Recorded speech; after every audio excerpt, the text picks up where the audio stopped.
this is how to construct a 37-point mandala offering. So this is the base of our mandala. I'm going to put the rings and the top jewel, places where I can easily get at them. Now at the beginning we take a handful of rice in our left hand and hold tightly to the mandala base. Then a handful in our right hand, and when you recite Om Vajra Bhumi Ahum, we purify the ground by rubbing 3 times and then 3 times the other way. So that is Om Vajra Bhumi Ahum, great and powerful golden ground, Om Vajra Reke Ahum. We've now made a pure base to create our pure world. And then the remaining rice in your hand, you drop into the middle.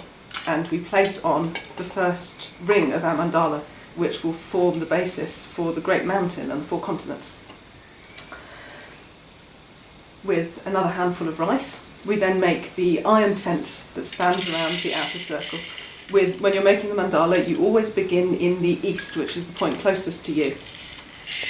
And we will make an iron fence around the edge of the mandala. Then in the centre is Mount Meru, the king of mountains. And now we'll make a pile for each of the 4 continents. So in the east, closest to us, Purva Vidya. In the south, Jambudipa. In the west, Aparagodania. And in the north, Uttarakuru. Now each of the 2 subcontinents, so one on either side of those piles that we've just made. So the subcontinents, Daya and Vidya, Samara and Abat Samara, Sata and Paramantrida, Kuraba and Karaba. Now each of those 4 continents has a special quality. So we're going to put in the east the mountain of jewels, then the wish-granting tree, the wish-granting cow, and the harvest unsown. So this is now the basis of our mandala, the mountain and the 4 continents. Next, on top of the mountain, we are going to build the palace of a Chakravartin king.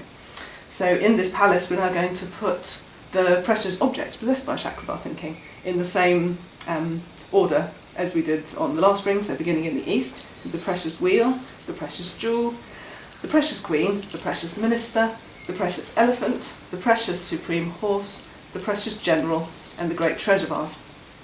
We now have all the goddesses who live in that palace. So again, repeating the same 8 directions: goddess of beauty, the goddess of garlands, the goddess of music, the goddess of dance, the goddess of flowers, the goddess of incense, the goddess of light, and the goddess of scent.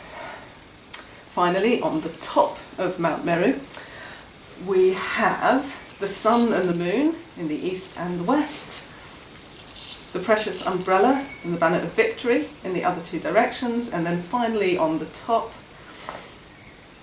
all the treasures of gods and men. So now we've built our mandala, we're now going to grab a bit more rice in this hand.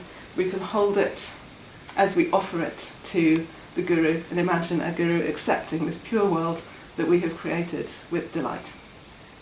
Now finally, it dissolves into emptiness.